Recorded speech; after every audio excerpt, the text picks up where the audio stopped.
Them boys, they are fighting it out for the final spot in the playoffs. Basically, anybody who's going to win the NFC East is going to be what I think the final spot of the NFC playoffs and the NFL playoffs in general. And here with me to talk about the Dallas Cowboys is a longtime Dallas Cowboys fan. Sometimes he gets a little embarrassed by him, but if you aren't a true fan, you don't get embarrassed by your team at any point and then just swear off of it and come back, then you're not a true fan. This is Matthew Lang, someone you've seen on the show before, a past guest, and I'm glad to have you on the show, Matt. How you doing? I'm doing good, man. Glad to be here. Hey, thank you for taking time out of your busy schedule to talk about the Cowboys. I know things have been very crazy this season for them, especially at one point, just like many of the teams in the NFC East, they were thought left for dead and then find a way to resurface in the spot, especially when you have 4 sub-500 teams playing to determine who's going to win it all. It's funny how mediocrity often, is like that cockroach you can't kill, That's what it is. You have four teams in that division, all of them are bad. And they just hang around until, you take that shoe and just kill it, tap that head, And it's funny, because any other year, if Arizona was in this division, they walk away with it easily. Oh, yeah. I think any other halfway decent team will walk away with it easily. But, I would say this, the Cowboys have shown some resiliency this year, and especially after losing Dak Prescott. So, I am kind of proud of what they've done since then. So, we'll see. Tell everybody the story. What led you to become a Dallas Cowboys fan, and what was the attraction to them? I was born in Texas so many years ago. So, my father was just like, when Luke Skywalker said, just like my father before me, was a Jedi before me. My father was a Cowboy fan. I was a Cowboy fan. My brother was a Cowboy fan. He left them a few years ago. I am a reluctant Cowboy fan because, they're still in my heart, but I just can't quit them. I want to, but I just can't get them out. But I've been able to talk. I've been a Cowboys fan. So. Going into the season, expectations, new head coach, Mike McCarthy, what were the expectations? What were you thinking, especially able to retain Amari Cooper? Washington was trying to lure him over there. Going into the season, what were you thinking? I was not optimistic. I was not happy with them re-signing Amari Cooper. I don't think he's a dominant number one. And I was very happy with Michael Gallup. And then you're going to with them drafting CeeDee Lamb, I wasn't happy with it. But, especially with Sunday's game, it shows you how dangerous all three of those guys can be together. So I mean a little bit of crow when it comes to that. I was not a Mike McCarthy fan. I was not expecting a lot.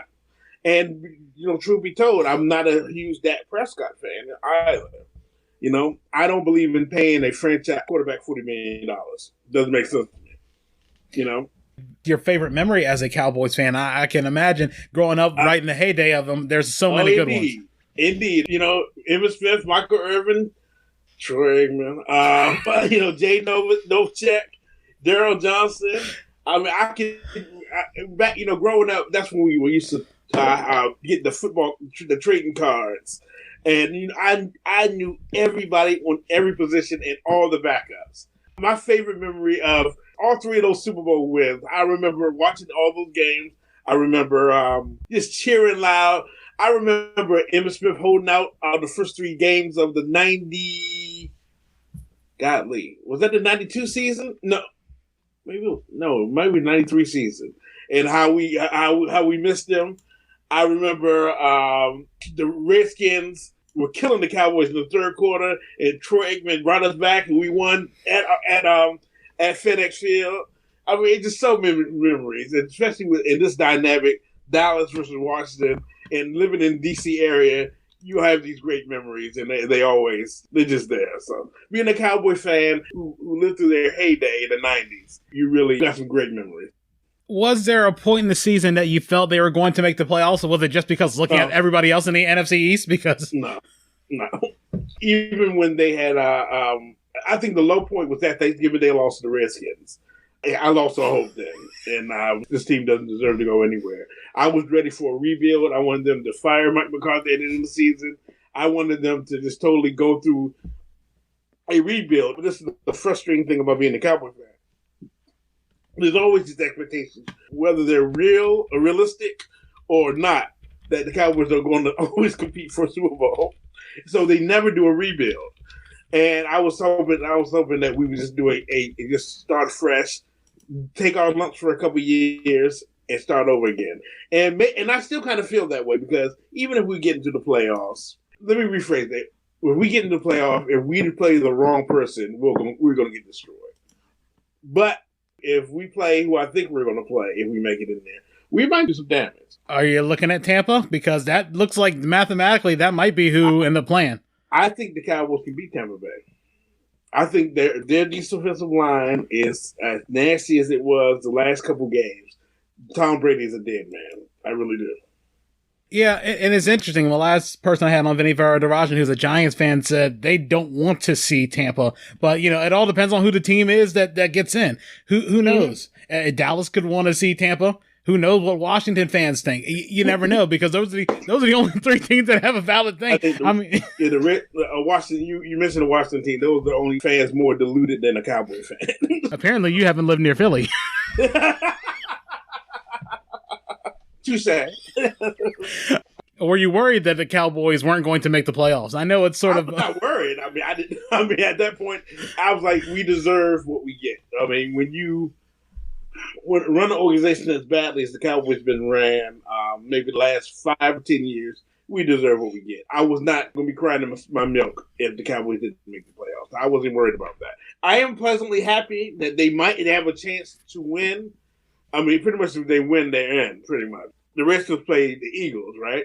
I have no faith in the Redskins to that quarterback carousel that they have. So, it was pleasant to be able to be put in this situation.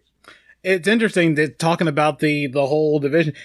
Pretty much every team has had a backup in, and by the end of the season, it might be every backup playing because of the insanity. Yeah. I guess that's, parity. I don't know. I think this shows also the NFL. There's a lot of poor talent evaluators in the NFL because there's no reason why. And the Cowboys got this one right, though. You have a quarterback. The quarterback is supposed to be the most important position on the field, right? Why don't you make sure that you have a capable backup? The Cowboys did it right, having Andy Dalton. They're paying him, $7 million a year, but look what happened. Prescott got hurt. You bring him in. The Giants, Colt McCoy, really? The Eagles, Wentz, you can't be mad that they bring in another quarterback. If you don't have a capable backup, your season is lost if something happens to your starting quarterback. And I think that's what really affected the NFC East this year. Bad quarterback play, and there hasn't been, in some of the teams, there hasn't been any capable backups. Which is interesting because 3 of the 4 coaches have been head coaches who've been to the Super Bowl, which you'd think they would have known how this goes. Again, I don't think Washington was expecting that their rookie quarterback would completely implode. They thought he'd actually work, but, them the breaks, I guess. That's true, though. Again, bad talent evaluator. You're picking this kid. He's a slow, big-arm quarterback. First thing he does when he gets to the Redskins is he gets his own clothing line, have these trademarks. I mean, the warning flags were up with this guy. They picked him anyway. And then you bring in a mediocre head coach. Ron Rivera is a mediocre head coach. Was mediocre with the Carolina. Cam Newton covered up a lot of his sins. Bring him in, and what does he do? He wants to have the veteran in. A veteran, I read an article. I was looking at somebody said something in the article. Maybe it was somebody that was replying to one of your posts or something. I don't know where I saw it, but saying that you had Alex Smith. Do you really think he was mentoring Dwayne Haskins? I don't think he was. I think he wanted his job back. And you throw that all in the mix, you got an exploding mess. And I think that's what it is. And if this kid had talent, Dwayne Haskins, why are you going to cut him? If you got talent, why cut him? You're not paying anything for him for the next couple of years. Yeah, it's already against the cap. But the other thing is this, Smith, it was sunk cost because previous regime signed him to the ridiculous thing where you cut him, it's like cutting Carson Wentz now. You're still stuck. You're in $40 million in cap purgatory, and it's not going to help you any, and you might as well at least ride it out. But why not keep Haskins? You're not going to get off the bench for the next 2 years. Next 2 years, we're riding with Alex Smith. Let him learn from Alex Smith for the next 2 years. And Alex Smith knows he's not going to lose his job for the next 2 years. Why not do it like that? I think Rivera did not want Dwayne Haskins, and Dwayne Haskins gave him the ammunition to get rid of him. And I think it's a sad situation all the time. I don't know if you want to talk about Booker McFarland's comments, but I think it's an unfortunate situation all around. When 3 coaches aren't really satisfied with your style of play, that's a problem. I mean, and when Snyder basically went a full Jerry and picked Haskins against the wishes of his people. That's true, but the question is, though, who are these 3 coaches? Well, at least out of 2 of the guys who didn't think they were highly went to the Super Bowl. So, I mean, Callahan and Rivera, but Jay Gruden, while no one ever wants to say Jay Gruden was ever right. You have 3 mediocre coaches who are not very good at their jobs. Evaluating a kid who just got out of college. I'm not blaming Ron Rivera, but he had no patience with Dwayne Haskins. He wanted to win now. And then losing to a team that fired him, that was the last straw. So, I mean, I think we can put all the blame on Dwayne Haskins if we wish, but Ron Rivera is a mediocre coach. And he wants to win now because he felt a certain way about losing to Carolina. I just think you pick a kid, you have to have some patience. Did he have 10 career starts? I think he had 13. Yeah, I think he had 13. Starts. I don't think that's enough starts. Did I think he was going to be a great quarterback? No, I don't think he would be a great quarterback. No, not from what I've seen. But you put the time into it. You wasted a first-round pick on him. You need to give him some time. Or put him on the bench. He's not costing you anything. Put him on the bench and let him learn. The thing was, I said when they picked him, okay, let him sit. McNair sat a year, but then Gruden's hot seat started getting hot. The owner started complaining because this is what happens when you don't have a good front office that doesn't communicate with the owner. Rivera, that's the one thing Rivera can do. He can communicate. And the fact that he even talked Snyder into cutting him, that's even more surprise. But why is that, though? If this was any other year, Snyder wouldn't have listened to Rivera. Snyder has so many troubles right now that it's nothing he can do. Because Joe Gibbs signed off on him. But that's a whole different story. Like I said, Joe Gibbs signed off on Rivera, so you can't run afoul of Coach Joe. Why are you picking Ron Rivera? What in his pedigree has shown you, you know what, this guy will take us to the mountaintop? He coached in one of the weakest divisions where 3 of the 4 coaches have been to a Super Bowl. And really actually, think about it, all 4 of the coaches have been to a Super Bowl, but only one's been there for long term, and that's Sean Payton. Because Arians went to a Super Bowl. And that division was, until the Saints won it twice in a row, no team had repeated as division champions for like 5 or 6 years. It was a mediocre division. He had a team that had a great player as Cam Newton. I'm not going to say Cam Newton was a great quarterback, but a great player. And he couldn't seal the deal then. I'm sorry, if I'm an owner, I'm not getting losers as my coach. If you ain't won a Super Bowl, I wouldn't even think about hiring you. Ron Rivera ain't never won a Super Bowl. He shouldn't have even been on the short list. I mean, but then again, McCarthy won a Super Bowl and he got hired. But just the way McCarthy got fired from Green Bay. I mean, I don't know, some of his antics up there, they would the team losing, he up there getting massages. And, it was a weird stuff going on there. That's my turnoff about McCarthy. But he won a Super Bowl. He's a winning coach. So, you got to give him that. I mean, I think in the NFL, and you see this with Greg Williams getting a job every year. You see this with the Redskins defensive coordinator, Del Rio, getting a job every year. You have these mediocre coaches who aren't great at their job, continually getting paid, and they're evaluating talent. If you're not good at your job, how are you going to evaluate me at doing my job? I mean, Del Rio's a good defensive coordinator. Not a head coach, yes. Compared to the dregs of the world that have been in Washington, he is. Denver, he's somebody who made his name off of one or two good seasons, like Greg Williams, and now everybody thinks he's a defensive guru. But if you look at the stats, he's not. And the thing is, that's why I feel sorry for a lot of these NFL players. You're being constantly judged by mediocre men. Why did Greg Williams have a job after Bountygate? I don't know. Here's the thing, but the player, I guess, is because the level of mediocrity is far better because the players now, compared to last year, they say he's much better than Manusky, Greg Manusky. Yeah, Manusky was terrible. Yeah. So, but guess what? Greg Manusky, I bet you he has a job right now in the NFL. I thought he was in college or something. You know what? At this point, I'd like Norv calling plays instead of Scott Turner, but that's a whole different. Norv can call plays. And Norv can call plays. He shouldn't be a head coach, but he can call plays. Right. It don't matter. He's almost 70 years old, but he can still call some plays. That's probably why he didn't take the coordinator job, because how far the mighty have fallen that you were coaching here, now you're the offensive coordinator.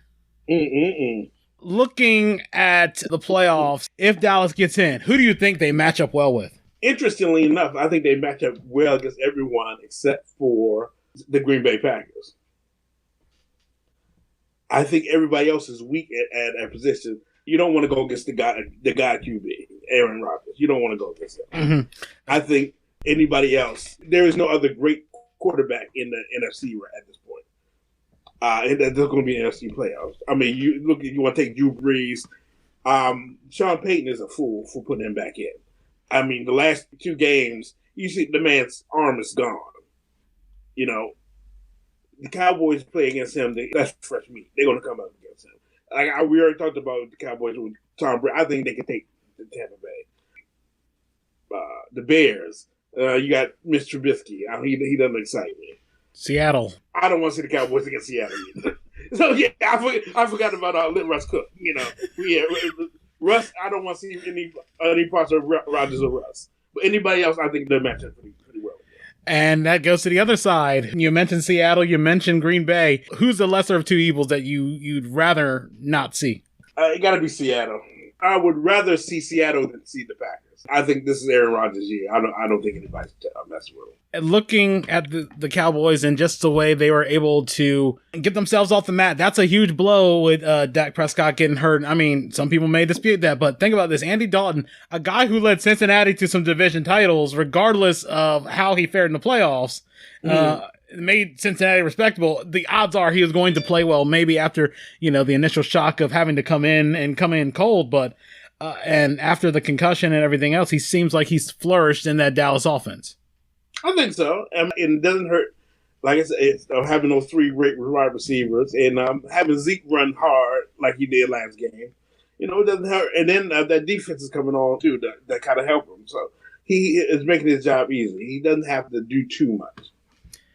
Looking to the Super Bowl predictions, who's coming out of the AFC? Who's coming out of the NFC? What is the final score? You heard it here first. It will be the Baltimore Ravens versus the Green Bay Packers. Wow. Makes you feel Baltimore has the firepower to overcome Buffalo and Kansas City and Miami. This is the thing. They're not going to have to play Kansas City. Whoever plays Kansas City first, whether team plays Kansas City is going to take them out. Kansas City has been living dangerously the last 3 weeks. I don't know if you've been following their game. Atlanta should have beat them. It's something that's not right with Kansas City. Miami, the Ravens can beat Miami. The Bills, that would be an interesting game, but I would take Lamar over Josh Allen. And I think they have the defense to slow down Stephon Diggs. The Steelers, the paper champions. I'm not scared of them either. They're terrible. You got, Mr. Roethlisberger, who is, he needs to retire too. But the only other team in the AFC, I think, that can challenge, other than the Kansas City, they're still a good team, but I think that they're going to be taken out before the Ravens. I wouldn't want to see the Ravens don't want to see the Titans again. I mean, Derrick Henry is a bad man. It's going to be wide open. Kansas City will lose the first game they played. I know they have a bye. They will lose the first game they play. That's a bold prediction. Who's coming out of the NFC? Oh, the Packers. The championship game is going to be the Packers versus Seattle. But Seattle, their defense has been playing very well as of late. They don't have the firepower to stop Aaron Rodgers. Aaron Rodgers, the Devontae Adams, is the best hookup this year.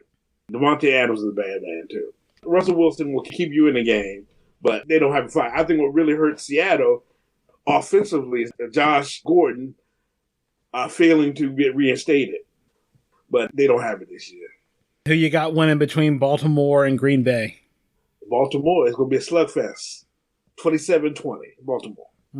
That's probably one of the boldest predictions. Definitely going to be interesting to see how that turns out. Before we wrap this up, how can people reach out to you on social media? I know, especially right now, people can't do stuff face to face, so the only way to go is with social media. I'm on Facebook. I'm on Twitter, as you can at me at Lang's Ambition, and I'm on Instagram, Lang's Ambition. It's going to happen. I'll tell you, that Baltimore Packers. You can have me back on here. Baltimore Packers. We have a Super Bowl edition.